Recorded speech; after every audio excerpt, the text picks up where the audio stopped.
A very, very good morning to all of you. I have my own timer here. That's why I'm doing it. So thank you so much for inviting me, Matthias, RK. It's a real honor to represent Ansys at this fantastic event. And Gunther, it is really an honor to represent Ansys. So as was mentioned, I am Prith Banerjee. I am CTO at Ansys.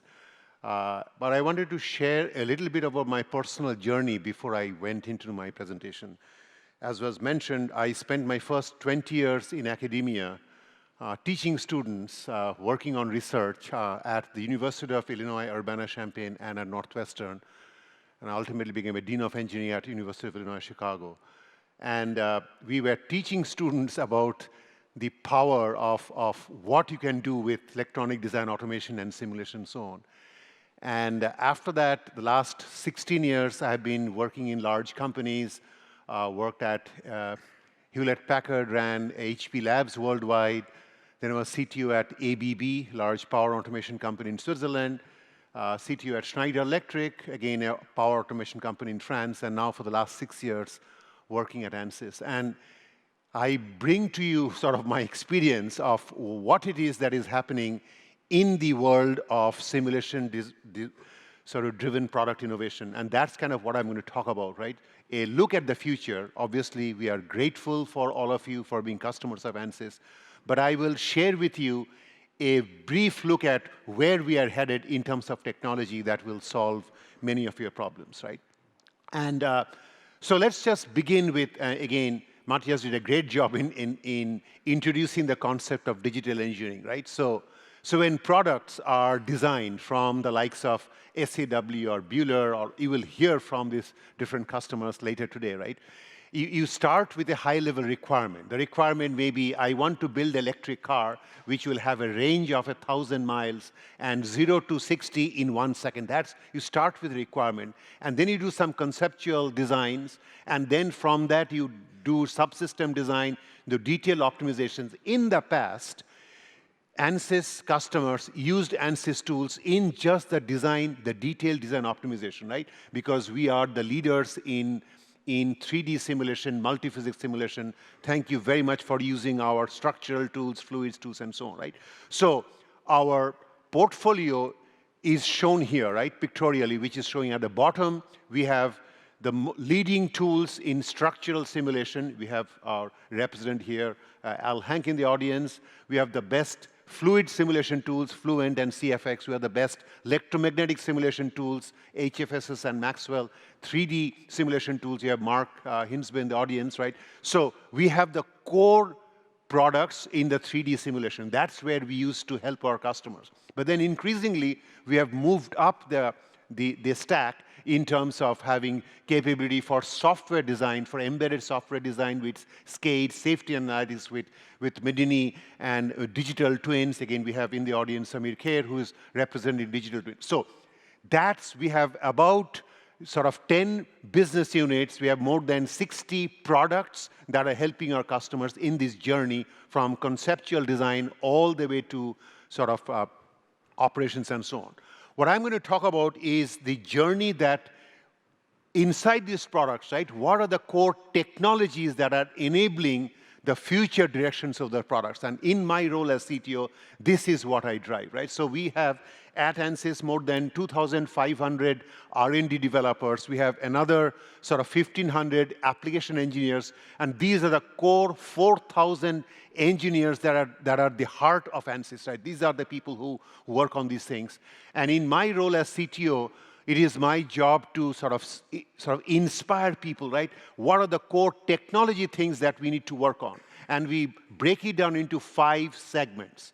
The first one is, and again, I'm going to talk about these 5 pillars in the rest of my presentation, right? So the first pillar is numerics. So this is at the core of what we do, right? We take the world around us, which is governed by the laws of physics, right? It's Navier-Stokes equations for the fluids areas. It's Euler equations for structures. It is Maxwell's equations for electromagnetics and so on. And we convert them into numerical methods. It's sort of finite element, finite volume, and so on. And in this world, right, the grand sort of challenge is how can you get things more accurate, faster, robust, that will converge all the time, and easy to use, right? So there's a lot of work we are doing in the numerical methods area to advance this, and I'll give you a flavor of the kinds of things that we're doing in geometry and meshing and solver technologies. That's in the uniprocessor world. And then Matthias kind of talked about HPC. This is actually core to my personal research interest when I was in academia. This is the area I used to work on, HPC for EDA. And there, we are looking into sort of how can you take a work that will take 1,000 hours to run, right, and break it down into parts that will run on parallel computers, right, shared memory processors, message passing, distributed memory, GPUs, and we are looking at the future technologies like AI hardware companies like the Samba Novas and the Cerebrus and Groks and so on, FPGA companies, right, with Xilinx and Altera, and also we are looking at the future of quantum computing to help speed things up. But this second pillar is about brute force parallelism. The third pillar is AI ML, and again, Matthias talked about some of the work that we are doing. We have a session, actually I have a talk on the use of AI ML on simulation, which I will go into a lot more detail tomorrow. But that's sort of how we speed up our solvers, how you make our solvers easier to use. The fourth pillar is cloud and platforms, and that is an absolutely exciting area for us where HPC will be available actually on the cloud. That is how our customers will use it. AI/ML will be available in the cloud, and then we have a lot of work on platforms, designing sort of workflows and apps in this area which will democratize simulation to all customers. And then finally, the work of digital engineering, which is what Matthias talked about, empowering our customers, right, in the new world of connected thread, digitally connected threads, the concept of software-defined systems and so on, how hardware and software all come together, right, from the requirement all the way to implementation. So let's take you on a journey on these 5 tracks. So if there's one thing I want you to remember is this slide. 5 tracks, right, numerics, HPC, AI/ML, cloud, and digital engineering. So what do we do in the numerical methods, right? Again, this is at the core of what we do at Ansys, right? But I'll just give you a flavor of the kinds of things that we are working on. So let's start from the top left, right? So we're doing some phenomenal work in this area of numerics, right? On future areas of geometry and meshing and how do you connect sort of multi-physics, multi-scale methods together in the areas of what is called ICME, Integrated Computational Materials Engineering. We're actually doing some really interesting work in the CT office in partnership with the mechanical business unit and the materials business unit, right? To try to look at sort of atomistic simulation, right, at the level of atoms and molecules and so on, and so effectively, explicitly sort of saying, say, hey, what is the materials property, and using that to drive the mesoscale and the nanoscale all the way to macro scale, where you run sort of different solvers and so on. So a lot of work on this area. Then coming down to the bottom left, it is sort of HFSS mesh fusion, right? When you have really large problems to solve, where you're trying to solve the electromagnetics of an antenna sitting inside a large sort of a car, and within that you're trying to look at all those electromagnetic interactions, right? The problem size is so large it does not fit on a single processor. So you break it down into subcomponents, right? When you break it down, at those boundaries you have what is called non-conformal meshing, right? The mesh points don't quite match up. And so we have come up with a technology to make sure that in the presence of non-conformal meshing, the solvers will still be accurate and get tremendous amount of speed up. The bottom right is showing our work on high-order methods. Normally, the numerical methods that we use resort to only using second-order methods, right? But nobody said that you can only limit to second order. You can go to third order, fourth order, and so on. So with the advent of GPUs and all kinds of capabilities that can do a lot more compute before you start to exchange information, there is stuff that you can do with higher order methods in the fluids area that we are actually working on that can do very, very accurate results. And finally, the top right is showing what we are doing with isogeometry analysis, where normally when you have a CAD, you represent stuff in terms of parametric things and so on, and then you do meshing to convert it and set it into a thing that you can actually do the solvers. Turns out with IGA, you can do the whole thing in one integrated flow, or the same parametric thing that you used in the CAD, you can represent in the actual modeling and the solvers and so on. And through that, you can take something that takes maybe 10 hours to solve will work in a matter of minutes, right? So these are examples of technology that we are doing in the numerical methods area. The next area is that of HPC, and again, in that we are doing a whole bunch of different activities, right? Starting with the highest level, which is parallel independent problems, right? So Matthias talked about OptiSlang, right? You use OptiSlang to do design space exploration, thousands of different designs, right? And they are all independent problems that you're trying to solve. And now the issue is how do you do job scheduling of these 1,000 different things on maybe 100 processors? So that is called independent parallelism. Then the next level is you do domain decomposition, right? You take a problem with like this HFSS mesh fusion, you break it down into regions, and each region you're solving in a processor and a memory, and then you exchange information with message passing with MPI. The next level is within the domain, you do shared memory parallelism, right? You have multiple processors sharing information with multi-threaded shared memory programming. And then you have the finest grain with sort of GPUs, which is the new thing that is happening today, right? And I will talk about it. So it turns out across all our solvers, like Fluent and Mechanical and LS-DYNA and HFSS, we are using all 4 levels of parallelism. So let me show you some examples of the kinds of speedups that we are doing, right? These problems that we solve, right? Oftentimes, if you want to solve it in the most accurate manner, it can take tens of thousands of hours, right? So you need to speed things up. For example, in Fluent, the top left, we are showing how we are solving a fluid dynamics problem by breaking things down with the different regions, as is shown there, right? And each of the regions we are solving on a processor memory system, exchanging information with MPI, and then solving the overall thing, right? And so with Fluent, we get the most scalable CFD code running up to 200,000 cores. It is unheard of to have that level speed up. I used to work in the area of HPC for some time. It's very, very difficult to get that level scalable speed up for so many number of processors, but we have done that. The top right is showing what we have done with HPC for mechanical structural codes. It is actually very hard to parallelize those because it is what is called an implicit method, which is very tightly coupled solvers, but we have still been able to show significant speedups in HPC for mechanical. The bottom right is showing what we have done for structural for LS-DYNA, which is an explicit code, which is slightly easier to parallelize, but again, you are seeing fantastic speedups with LS-DYNA. And the bottom left is showing what we have done with HFSS, which is electromagnetic solver, right, with this DDM method, which is data distribution methods and so on, again, getting scalable speedups. But these are all methods that work with the traditional form of HPC, which is shared memory programming, message passing, and so on. The new thing in the HPC area is about GPUs, right? So, for example, those of you who saw Jensen Huang's keynote talk at the latest GTC conference, right?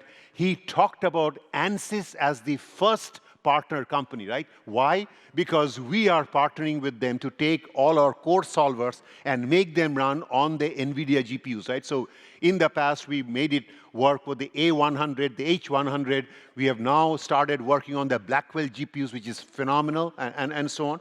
And so what we have done a whole bunch of GPU activity at Ansys, right? Again, we have Mark Hinsberg sitting in the audience. The work that he has done with his team on Discovery Solver is a solver which is written from the scratch in a GPU native way, right? So it's a core sort of structural solvers, the core fluid solvers run on a GPU with the entire workflow from sort of the setting up the problem to the solvers and so on, all done on a GPU. But that is today running on a single GPU, right? So it's fantastic speed up if the problem fits within the memory of a single GPU. Then what we have started doing is saying, well, could we do the same GPU technology for different solvers, like mechanical solver and the fluid solver and HFSS, the electromagnetic solver. So these are called GPU accelerators, right? So the normal solver runs on a CPU, but then you have an attached coprocessor, which is a GPU. And once you have the problem solution AX equals B, you want to solve it, you just give it to the GPU, and it runs it. And that's shown on the bottom left, right, with the GPU accelerations across all solvers. But the real opportunity is, can we take our core solvers like fluids and make the entire thing run on multiple GPUs? Because the thing with GPUs is, if it fits within the memory of a GPU, it goes blazing fast, right? And typically, you have a GPU with maybe 32 gigabytes of memory. So, Now, many of our problems are so large, it won't fit in the 32 gigabytes or 64 gigabytes. And so what happens then? Then you do domain decomposition. You break it up into different regions, right? And then you have to have multiple GPUs work together. And so that is where the GPU technology from NVIDIA, with the NVLink technology that they have done, right, which does all this nice cache coherence and so on, very fast communication between GPUs and solver, so comes in handy. And we have got some early work on a live solver, which is shown on the top right, right? But that's only for fluid solvers. The work we are doing is, can we take that same approach of multi-GPU simulation for mechanical, for electromagnetics, and so on? And it's just an absolutely amazing area that we are working on. And then something I don't have on my slide is, we are also working on AI hardware like Cerebrus and Sambanova, the same technology that have this AI training and AI inferencing with tensor processing units and so on. And also the future is with quantum computing. We have already started working on quantum computing to accelerate our solvers. The third area is that of AI ML. And this, in my opinion, is one of the most disruptive things happening in our industry, right? Because for the last 30, 40 years, our industry has solved these physics problems with numerical methods, right? You have Maxwell's equations, you have Navier-Stokes equations, and you solve with finite element, finite volume methods. And we have been evolving how that works, right? But the whole exciting area of AI is, in AI, you are essentially training a neural network, right? Because here is an input, here is a picture of a cat, and you show 10 pictures of cats, and it recognizes a cat when you see a cat, right? Or you show a video of a dog running around, and you show 10 videos of dogs, it learns the dogs, right? The videos. So then the question was, when we started this work at Ansys like 5, 6 years ago, can AI, which is used very well for image recognition, for video recognition, for recommendation engines and so on, can it be used in the world of simulation? It was not clear to us how that would work, but in the last 5, 6 years, we have made significant progress in that area, right? So first area is what we call top-down methods, which is saying you take a solver. It could be HFSS, could be mechanical or LS-DYNA, as a black box, and with an input and a boundary condition, run the solver, get the output, and use it to train the AI model, right? And that's sort of what we have done with OptiSlang that many of you have actually used. It's an on-prem solution, but for parameterized design, where a design is like a box, rectangular box, and you're changing the width and length of the box from 1 foot to 2 feet to 3 feet and so on, and so you're doing parametric changes. Recently, we have got a technology from sort of Extrality, which is SimAI, which allows you to do the same thing with non-parameterized design, right? You upload any new CAD, and it will still work. So those are things what are called top-down methods, which work with a black box solver. The middle area is what we call bottom-up method. This is close to the physics, and this does not require the customer to do any data training, right? It is absolute, and we don't have a product yet, but we have some concepts in the works, right? In the CTO office, working with our business units to solve that problem with bottom-up methods. This is actually what I think is a core fundamental area, right, with all the work on foundational models and so on that will transform the world of AI, ML, and simulation. Then there's the area of reduced order models that many of you have actually used, where essentially we take a problem and we automatically reduce the number of degrees of unknown from the 10,000 parameters or 1,000,000 parameters automatically to reduce it to maybe 1,000 parameters. And we have work going on with static ROMs, dynamic ROMs, linear ROMs, nonlinear ROMs, which are actually used in our Twin Builder digital twin product. Again, those are all technologies that we bring to bear in Ansys. So the first three of these things, right, top-down, bottom-up, and reduced order, all AI methods to accelerate simulation. The rightmost part is using AI to improve, so make it easier to use. So there's a lot of work going on with generative AI, Gen AI, with ChatGPT, and so on, and we are using it to improve our customer interaction. And I'll show you that. So essentially, in the last 5, 6 years, we have been doing work in this area, in the CTO office, in the different businesses, right? Just like exploring those areas. This year in January at CES, we announced our Ansys AI approach, right? This is where AI now is part of our products, and we have 3 broad areas. Ansys SimAI, which is our product, which I will talk about, which is on the cloud for non-parameterized design, where you can accelerate simulation. Second is Ansys GPT, using GPT technology, GenAI technologies to make the customer interactions much easier, and Ansys AI Plus, which is using AI technologies across all our products. So let me show you what each of these things is in the next 3 slides. The first one is SimAI, which is absolutely an amazing technology, which I hope you all start using. So let's imagine you are running 100 simulations on the cloud, right? So you're on the cloud, and you have the first design. Here is a truck, right? And you're trying to solve for external aerodynamics workflow on this truck design. You have a second truck design and a third truck design. So you're running Fluent for this initial condition, this boundary condition, here is the output, right? So you train all of those, you upload those different designs, right? And pretty soon that neural network learns what is fluid simulation for your customer problem, right? And once you do this, once it is trained, then you upload a new design of this new car, right? It's a car that he has not seen before. It's not a parameter string. It's not like it is twice as long, 3 times as wide. It is a new design of a car, and it still do a very good, accurate, predictive analysis of what that thing will be in a matter of minutes.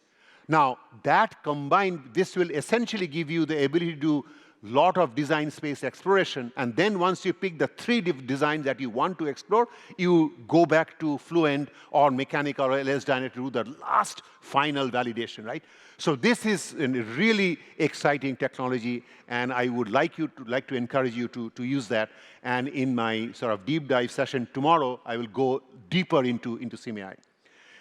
The other thing is sort of Ansys GPT, and this is an interesting area of using the ChatGPT technology to use it in sort of making things easier to use, right? So in the last sort of 20, 30 years, we have, the customers, you have interacted with Ansys, you have interacted with CADFEM, you say, hey, I'm trying to run Ansys Mechanical, and I don't know, it is not converging. What should I do? Oh, you have to change the context to do this. This is how you set up the context. So there's a question that comes in English, in German, in French, in Japanese, and there's a response from our ACE engineer or our CADFEM engineer.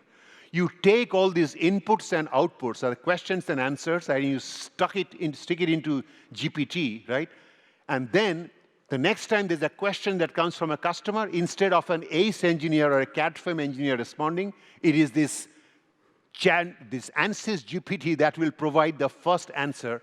And again, in tomorrow's session, I'll show you exactly the kinds of answers it produces. It is really very, very exciting. So the first level customer support in any language, 24/7, will be done by Ansys GPT. Again, I would like you to explore the use of Ansys GPT.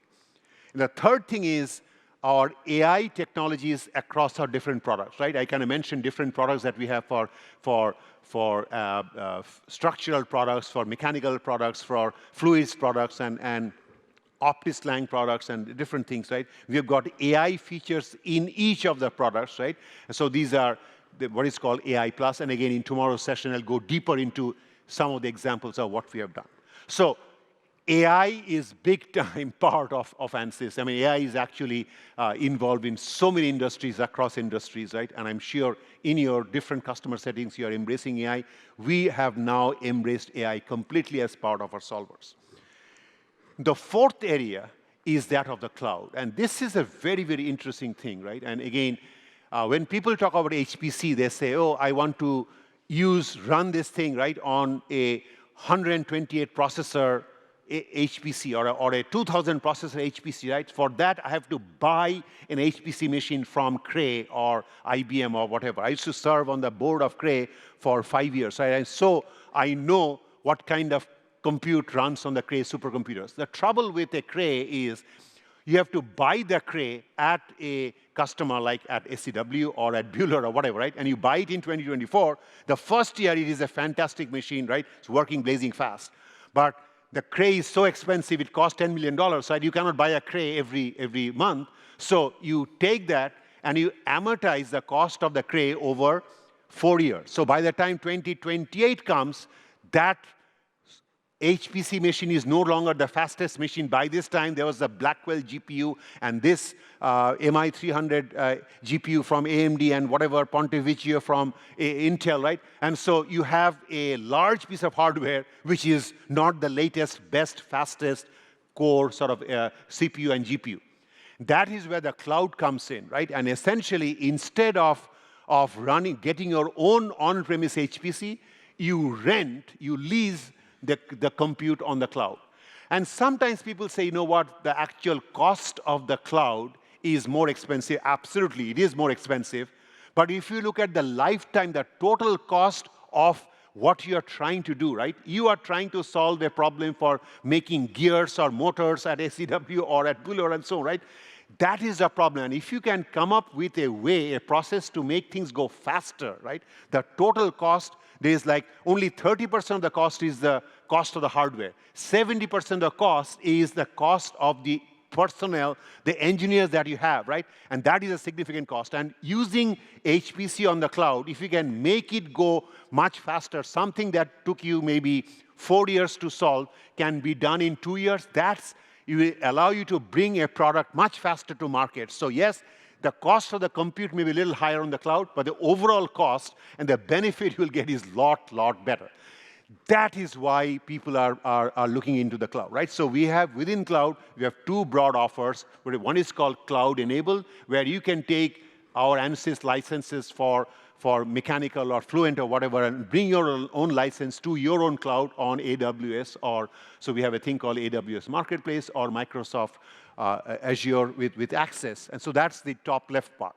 The top right is we are working on a cloud-native implementation of all our solvers that will be available as a full SaaS, software as a service offering, right? Where you essentially use the compute services as you go, right? You pay for it as you go, right? And so it's a full sort of SaaS-based solution, and we are working on that. That is not available today. It is in the works, but you can actually take the cloud-enabled version right now. So those are the top two parts in the cloud. The bottom part is actually the most exciting part of what we are working on. People talk about platforms in our industry, right? People talk about the iOS platform for Apple and the Android platform for Google, right? And what that has done is enabled developers, right? All kinds of millions of developers to create apps that are taking an app to say, I want to buy the pizza from nearest Pizza Hut, right? And so you are leveraging off all the maps and all kinds of stuff and the payment systems and so on and building an app to buy a pizza. And that is available as an app on iOS or Android. Can we imagine a world out there where developers, not people at Ansys, not people at CADFEM, developers outside, graduate students working at TU Darmstadt, right, will create these apps for things like, I'm sitting in this audience, in this conference center, and I would like to find out what's the best place to create a Wi-Fi hotspot, or to create something like for this thing, right, the best way to do air conditioning in this room, right? There are millions of such apps. Each app will have a market of only $1 million, right? So an Ansys will not be doing those kind of things, but the total market for this is $1 trillion, and we want to enable developers to create these apps and workflows using Ansys solvers in the back end, right? So we have got this project called PyAnsys. We are Python interfaces to all our solvers, and they will run on the cloud, and then you, the developers, or your people in your organizations can create these apps and workflows at your customer. This will democratize simulation in all industries. Finally, what we are doing is we are actually taking the look and feel of our different solvers is different, right? So Ansys Mechanical looks different from Ansys Fluent, and Ansys Fluent looks different from HFSS. We are creating an Ansys design language which is one same look and feel, right? For example, when you use Microsoft products, PowerPoint, Word, they all look the same. They all come from Microsoft. So you're working on an Ansys design language which will have the same look and feel for our solvers if they are on the desktop running on Windows or Linux, or on the cloud, right? Or either on AWS and so on. So that's kind of what we are working on. And we have got the same look and feel with consistent styling and standard innovations. So that's also tied to the cloud and platform. The fourth and final area, and I'll wrap up with this, is digital engineering. Matthias kind of talked about it, about digital engineering. This is a super, super exciting area where it's very hard. So the way, when I started my talk, I talked about you have a requirement. I'm going to design a electric vehicle with a range of 1,000 miles and 0 to 60 in 1 second. You start with a requirement, right? And then people do conceptual design. They say, well, I have, for that, in order to get that kind of range, I need this many batteries, right? So I have a ginormous battery system, right? For which the weight is very significant. And so now I need a ginormous motor, electric motor to drive that. So that defines the size of the motor. Now you have a really large motor and a large this thing, right? How do you actually power it, and what's the electric powertrain? So it is a real mess. And essentially today, digital engineering, you have different departments in a company, right? And each of them are working on their own little stuff, the mechanical part, the electromagnetics part, the power electronics part, and so on. And they are communicating with themselves with email or Excel sheets and so on. It's a complete spaghetti. The future is what is called, with model-based systems engineering, this picture, which is you have different design groups. They're all working on a single authoritative source of truth. So you start with a requirement in a language like SysML, version 2.0, right? And you start with a requirement, and you say, this is how I'm going to do my mechanical design, my electrical design. And you come up with this sort of system architecture modeler. This is actually a new innovation that has come out, right? We have Olaf Kath in the audience whose team has actually developed this, right? And then you have the different groups, the mechanical group and the electromagnetics group and the software group, all working on that same single authoritative source of truth. So this is what we are trying to enable, right? So the current state is you have in an organization, a company like Bühler or SAW or all the different customers that we have today, right? You have a group that is doing the system architecture requirement. You have a group that is doing the physical, mechanical product development using maybe our Ansys mechanical tools, fluids tools, and so on.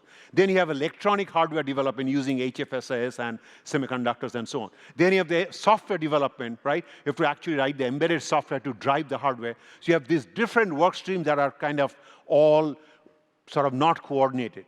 But in each of these areas, we have Ansys tools, right? We have the system architecture modeling tool, the multiphysics simulation tools, and so on.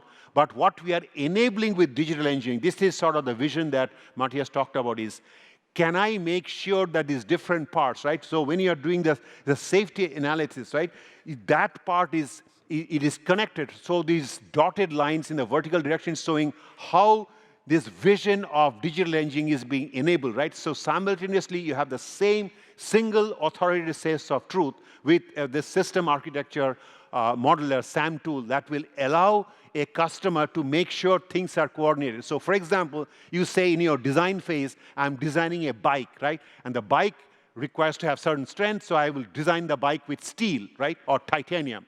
And then in the time of manufacturing, you say, hey, steel is not available, so I replace it with aluminum.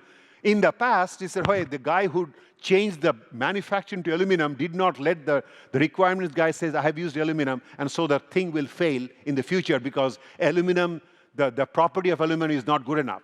Well, today, if I change it to aluminum, it will immediately reflect it, and so the designer, the requirements guy say, hey, you have changed it, this is not going to work, you have to make it thicker aluminum and so on. So it's that interaction that is going to allow us to make sure you have products that will all sort of guarantee that will never fail. So this is the vision.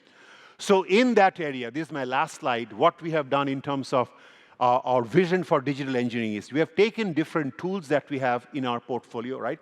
Starting with, say, a digital machine engineering, right? We have a technology called sort of STK from AGI, right? So we start with a mission, right? Here is, I'm trying to design an aircraft system or a satellite for this thing, right? So you start with that high-level requirement of a mission, and then you bring it down to the system architecture modeler, the SAM tool that we have just announced, and then we can do sort of the hardware and the software part. So the middle part is showing, start with a system requirement, and you break it down to the parts that go into hardware and parts in the software. For the software part, you use SCADE to generate that actual software, right? And again, with all the proofs that it will be safe and so on with the Medini software that we have. And then we have all the software for these digital twins, right, to build effectively a really accurate digital twin, do all kinds of what-if scenarios. And then on the left-hand side, we are showing all the different multiphysics simulation tools, the mechanical, the fluids, and electromagnetics, and essentially allowing you to do design space trade-offs using Model Center to do the trade studies at the system level, and with OptiSlang doing the trade studies with parameterized design at the 3D level. So this is how the entire workflow of digital engineering is being brought to our customers. I'm personally very excited about it. This is allowing us to take the first picture that I showed, starting with conceptual design, go all the way to the end, is being enabled by digital engineering. And that's sort of what Matthias talked about by empowering digital engineering. So in summary, thank you very much for your attention. I personally believe that simulation is at the center of virtual prototyping, right? And with the technology that I talked about in terms of advanced numerics, HPC, AI/ML, cloud, and digital engineering, we will enable customers to not need to do any physical prototyping or minimize the amount of digital prototyping, which will allow you to essentially do the product innovations much faster. Something that is taking you 4 years, you'll be able to do in a year, right? And guarantee that there is not going to be much failure. So it is, again, I hope you understand that Ansys has the broadest and deepest set of technologies in the simulation area, and we are delighted to provide these capabilities to you. So hopefully you got a view of the future. I'm so excited to be part of the CADFEM conference. Thank you so much.